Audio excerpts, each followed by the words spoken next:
माँ तुम मर जा, बाप को भी जहर देकर मार जा। तुम दोनों से मेरा कोई मतलब नहीं है, समझे? कैसे बात कर रहे हो तुम? नमस्ते मैम। किससे बात कर रहे थे? वो अपने परिवार वालों से बात कर रहा था। अपने परिवार वालों से ऐसे कौन बात करता है? साइको हो क्या? दिमाग खराब है तुम्हारा? माँ बाप को ऐसे कौन बोलता है? जानवर हो? नहीं मैम, सॉरी, माफ कर दीजिए। चाहिए आप? नहीं, अगर मेरे ऑफिस के बाहर कोई ऐसे बात करता है तो मेरा हक है पूरा जानने का कि क्या बात है और तुम ऐसे बात क्यों कर रहे हो। अगर कोई आता जाता क्लाइंट देखेगा तो वो क्या सोचेगा कि कैसे लोगों को मैंने ऑफिस में रख रखा है काम पे। बताओ मुझे क्या बात है।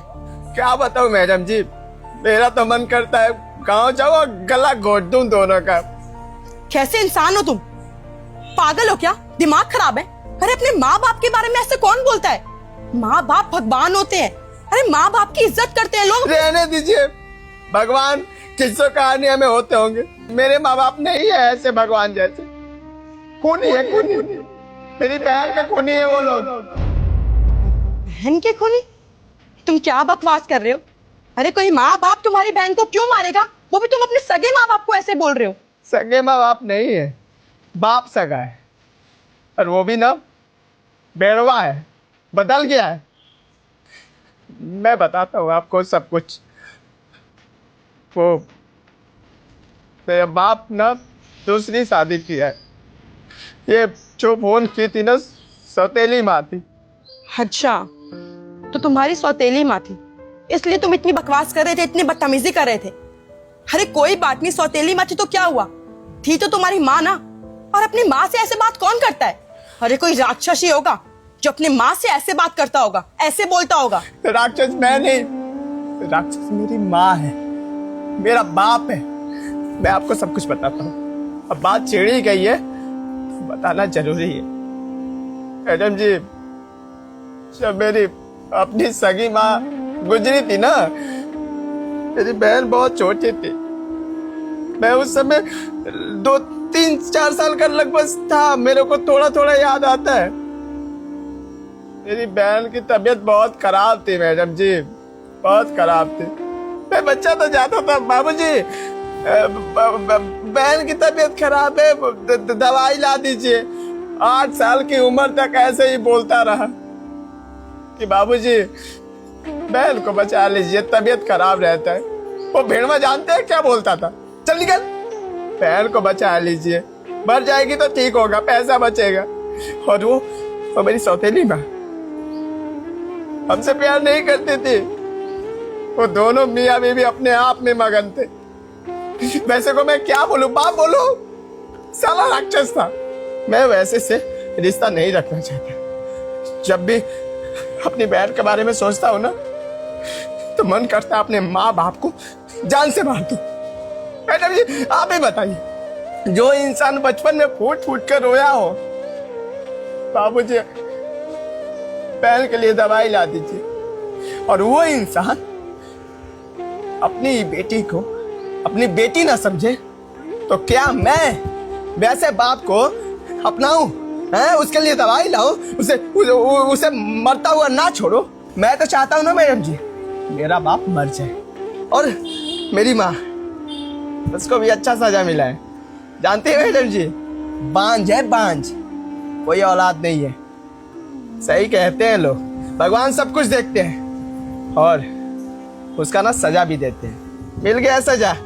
अब जब भी बीमार पड़ती है ना, तो मेरे पास ऐसे फोन कर देती है कि बिटवा बीमार हूँ, दवाई लाने के लिए पैसा ला दे। वो मेरा बाप नालायक कमाता नहीं है, खटिए पे पड़ा रहता है, बीमार रहता है ना। अब मुझे ये सब देख कर बहुत आनंद मिलता है।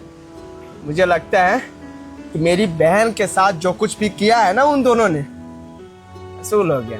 और मैडम जी वो मर जाए, मुझे फर्क नहीं पड़ता है। सही है राहुल, देखो पहले तुम शांत हो जाओ, कंट्रोल करो। मैं जानती हूँ तुम्हारे साथ जो हुआ वो गलत था, वो सब नहीं होना चाहिए था। और मैंने भी बिना सोचे समझे तुम्हें इतना उल्टा सीधा बोल दिया, इतना गलत बोल दिया।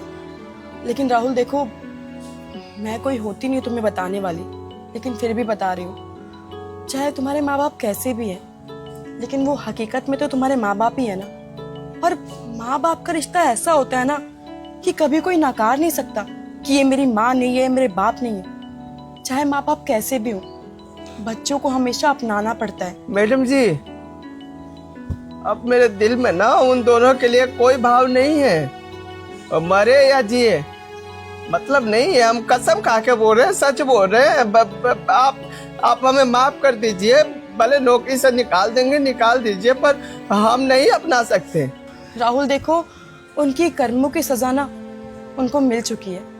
तुम्हारे बाबा खाट पे पड़े रहते हैं, तुम्हारी माँ बांझ है। अब तुम खुद सोचो ना, वो ऊपर वाला है ना, वो सब देखता है।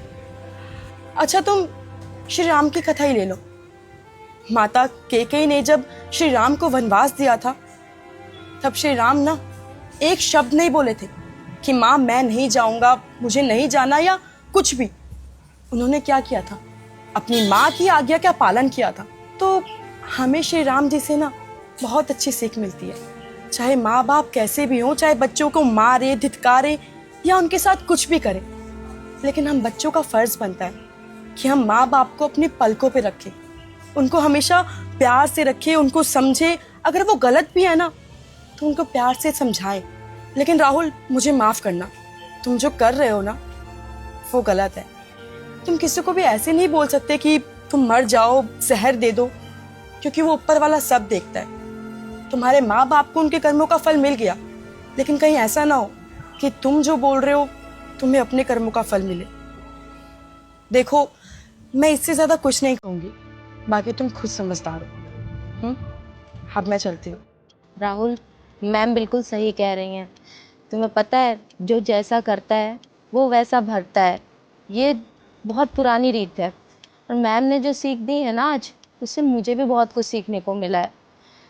माँ बाप की कदर करनी चाहिए, क्योंकि माँ बाप ज़्यादा टाइम के लिए हमारे साथ नहीं होते, पर जब तक हैं उनकी सेवा करो, उनका ध्यान रखो, क्योंकि बड़ों का साया जब हट जाता है ना तो इंसान अकेला पड़ जाता है। ध्यान रखो अपना।